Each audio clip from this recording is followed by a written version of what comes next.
Shalom.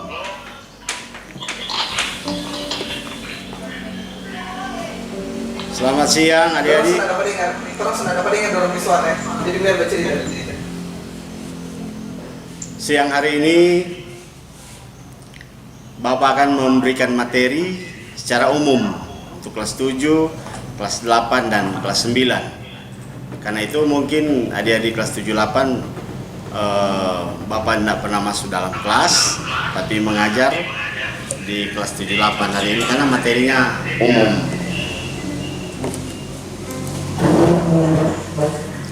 Ya. Sebelum kita masuk dalam materi kita saat ini, Jangan dulu slide.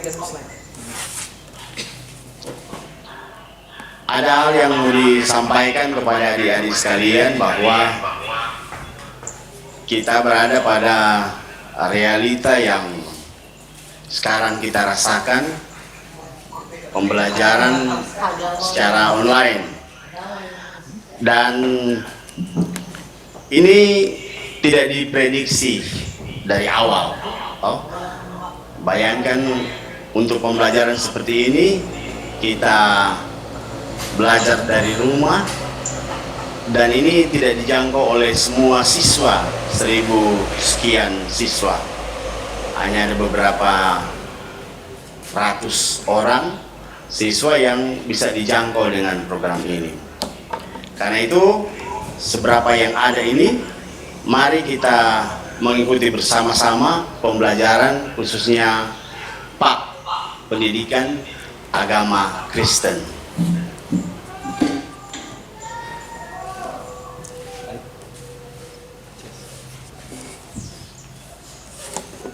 Semua slide. Dia ngobrol dulu. Selesai.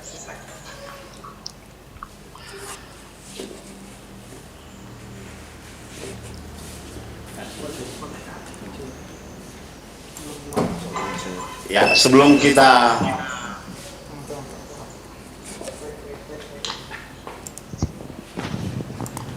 di dalam materi itu, jadi semua mulai kan 2 tahun dulu. Udah?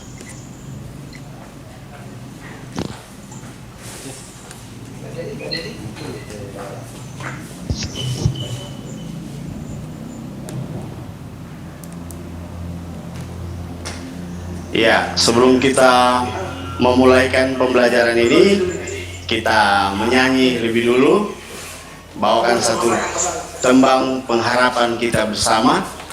Kita menyanyi dari nyanyian Lingkupiku. Kita nyanyi secara bersama-sama.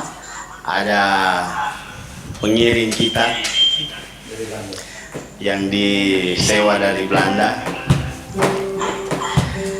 Kita nyanyikan lagu yang ada dalam teks ini, Lingkupiku.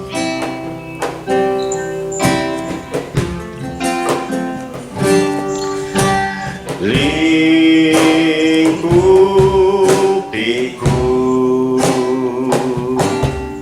dengan sayapmu,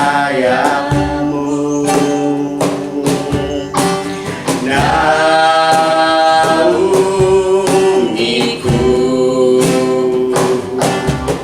dengan kuasamu di saat badai bergelora. Ku akan terbang bersamamu, Bapa kau Raja atas semesta.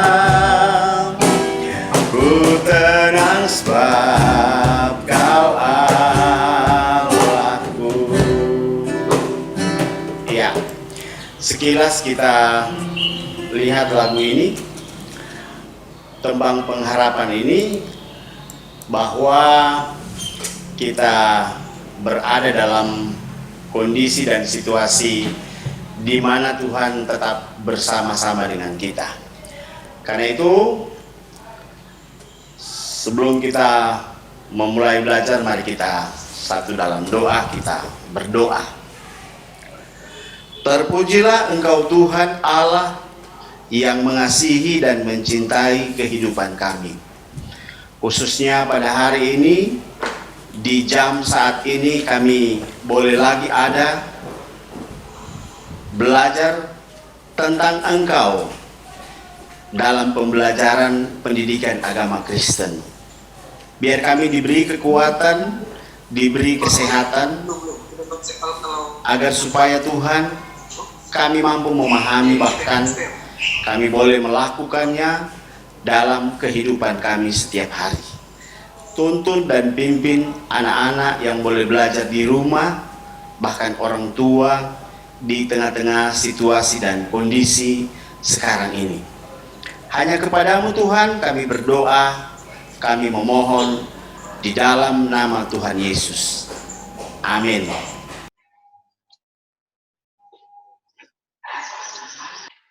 Kita masuk dalam materi kita secara umum ini. Ini materi bagi adik-adik kelas 7 dan 8. Kita akan temukan ini di kelas 9.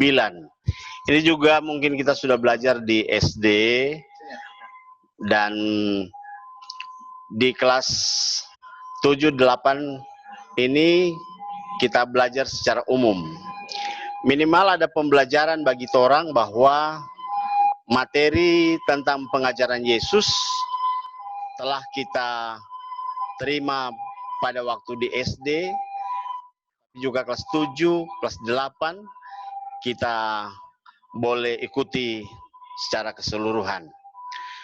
Dan ini semua akan memberi faedah, memberi keuntungan bagi orang, bagi kita sebagai siswa.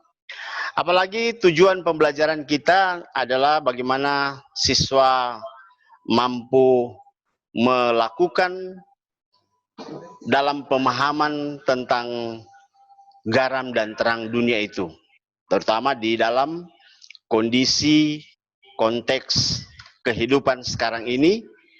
Kita berada dalam suasana yang sulit, kita sulit melakukan aktivitas di luar, tapi satu keyakinan kita bahwa apa yang kita lakukan, kita buat, itu akan memberi faedah yang besar dalam konteks kenyataan hidup kita sekarang ini. Adik-adik yang diberkati Tuhan, kita melihat materi tentang garam dan terang dunia. Mengapa Yesus memberi semacam alegori atau perumpamaan dalam pengajarannya menggunakan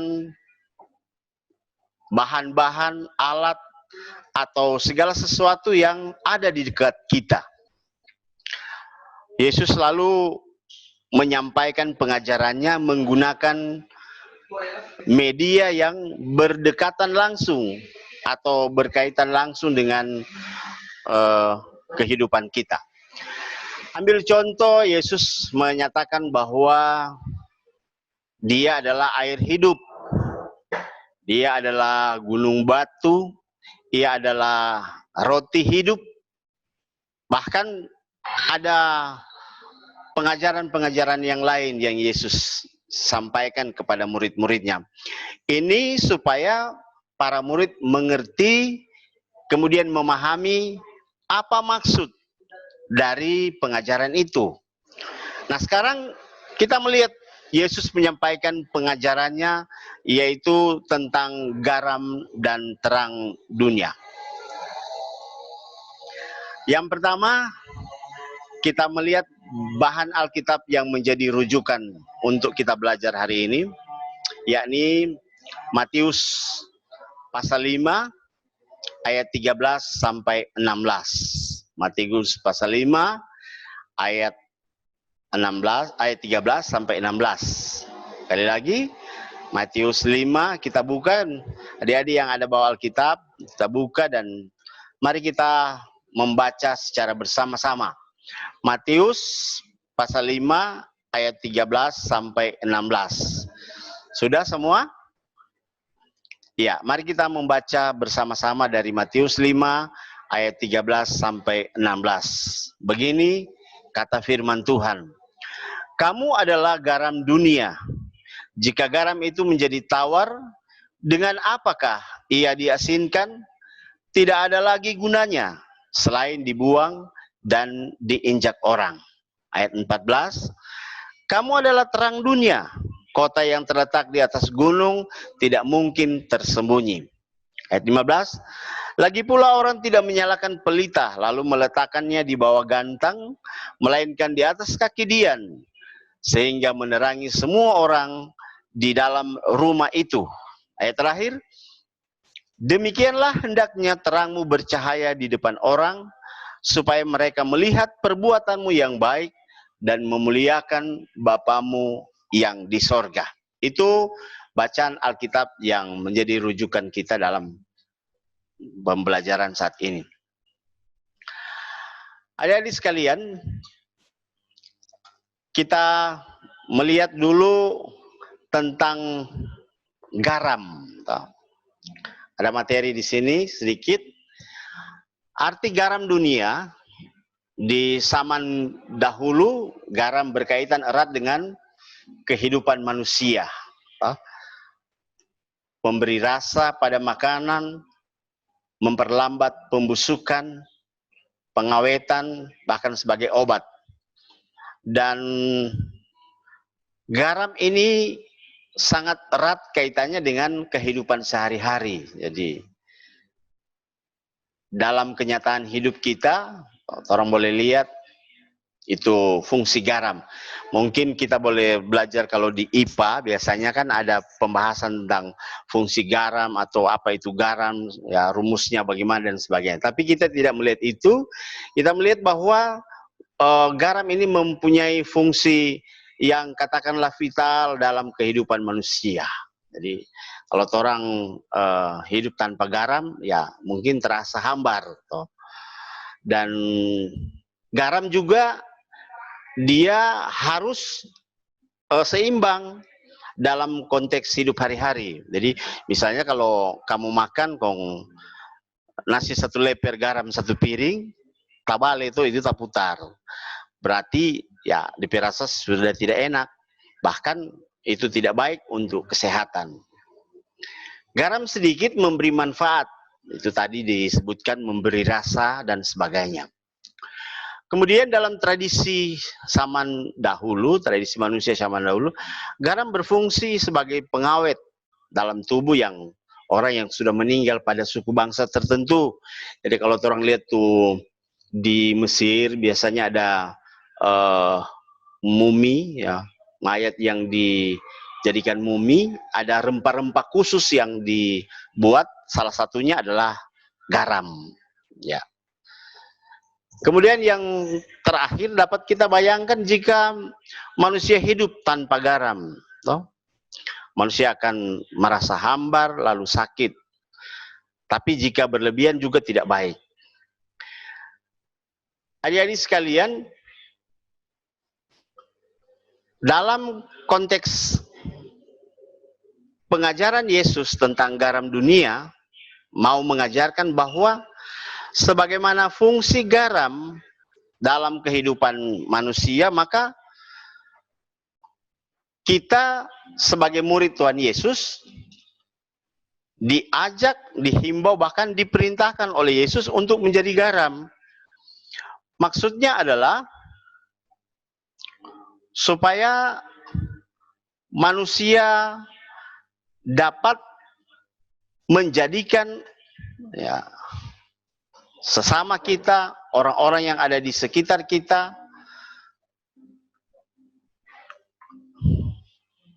dapat dengan mudah untuk melakukan tugas panggilannya. Jadi dunia diumpamakan sebagai makanan dan murid-murid adalah garam. Jadi murid-murid pada waktu itu, ya 12 rasul pada waktu itu, mereka dipanggil untuk menggarami dunia dengan sukacita, kasih, damai sejahtera, seperti yang dituliskan dalam Galatia 5 ayat 22 sampai 23. Dunia diliputi dengan rupa-rupa peperangan, penindasan dan sebagainya. Dan manusia dengan cara membawa kasih dan damai itu menunjukkan kepedulian, memperjuangkan keadilan dan hak asasi manusia. Apa kaitannya dengan kehidupan kita sebagai siswa, ya, yang sementara menjalani kehidupan ini? Kita dapat menggarami dalam pengertian kita dapat memberi rasa pada kehidupan di keluarga kita, teman-teman kita, dengan menunjukkan kasih kita, menunjukkan sukacita kita. Jangan komang kalau ada kamu di situ orang lain merasa terganggu. Tapi kalau ada orang lain berkumpul lalu kamu ada dan orang itu merasa senang, itu berarti kamulah garam itu, memberi rasa. Enggak orang merindukan, aduh kalau ada dia kan enak toh. Oh kalau ada dia, aduh senang, rame toran dan sebagainya.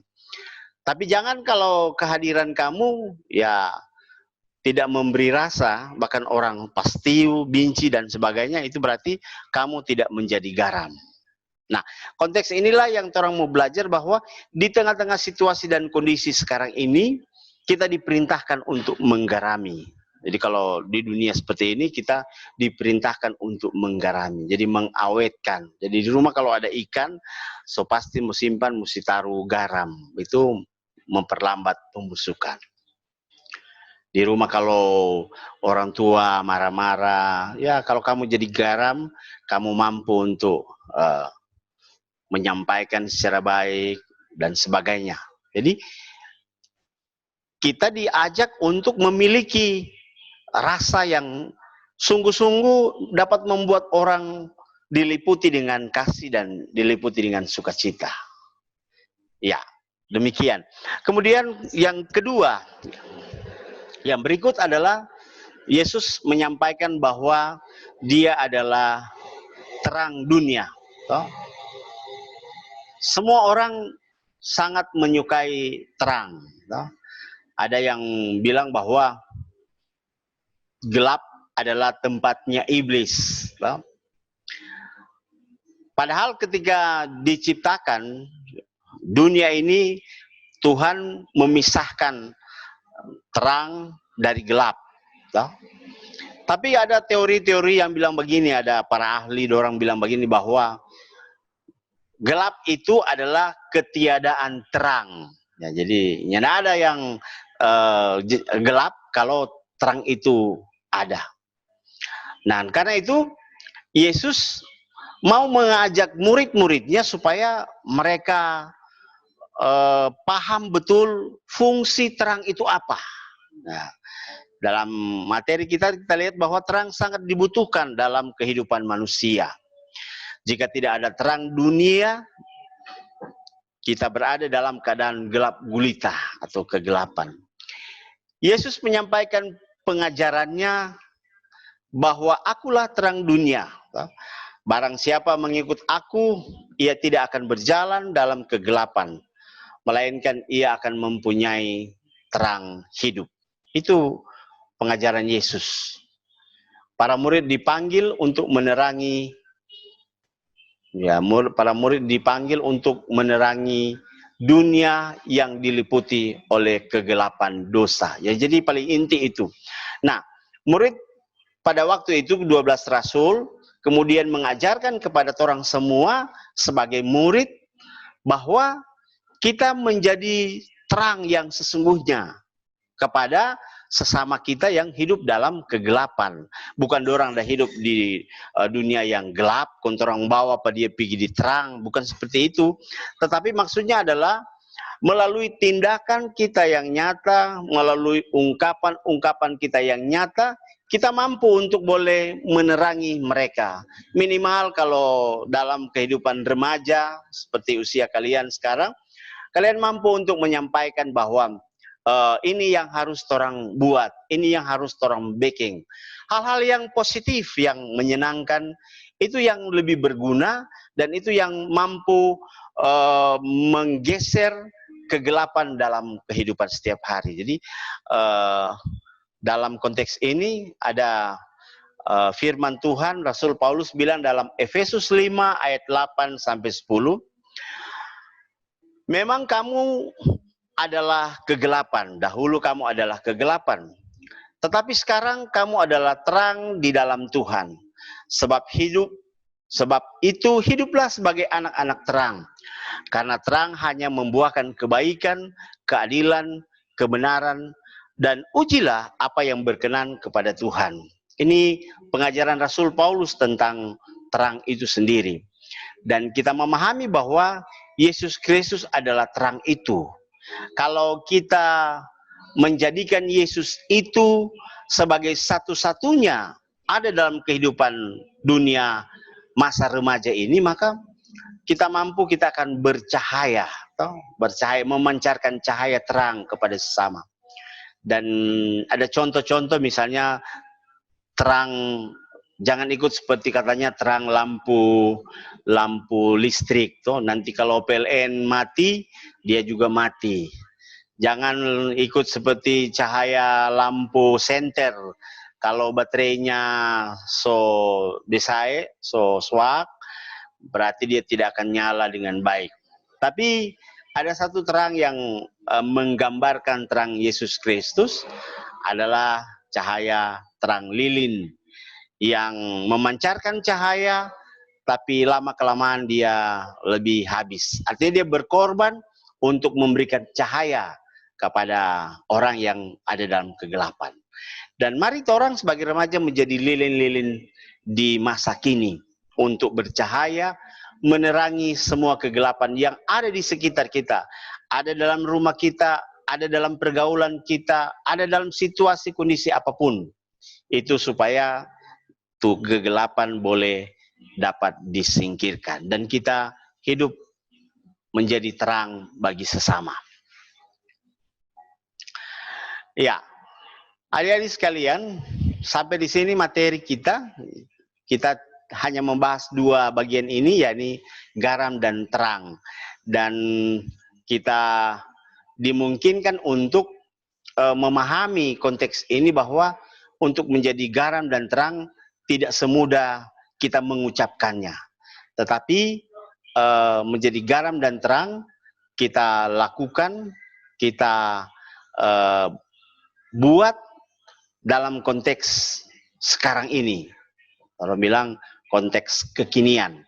Karena itu ada dua pertanyaan yang Bapak akan tanyakan kepada kita sekalian. Kita lihat dalam monitor itu.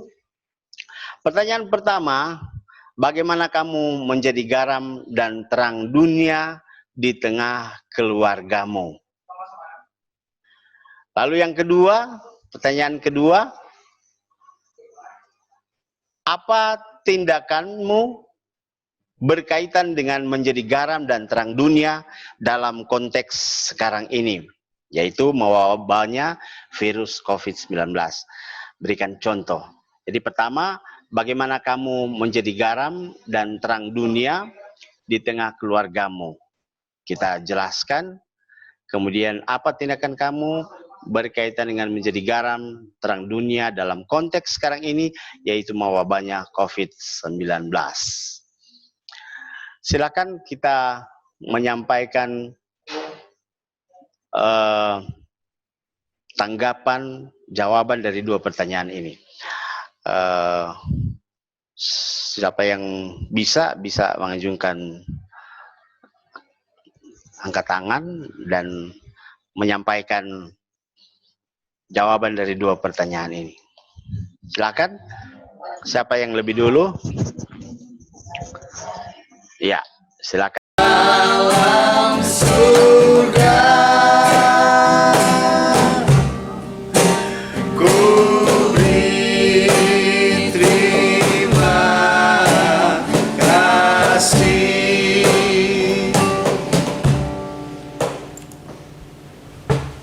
Ini lanjut Pak Kevin. Ya, silakan Kevin berdoa. Dia masih ada minum.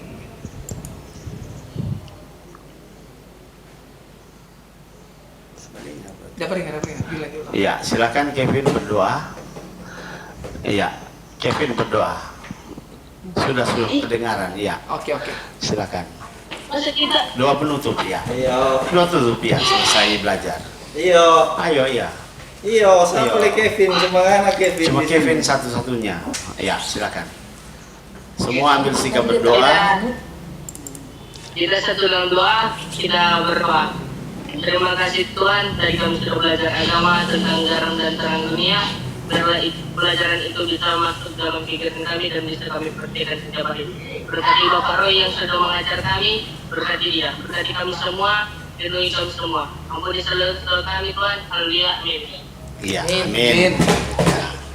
Ya, demikian pembelajaran kita saat ini. Tuhan Yesus memberkati. Kita semua tetap semangat, tetap belajar di rumah. Thank you. Dadah. Dadah. Bye.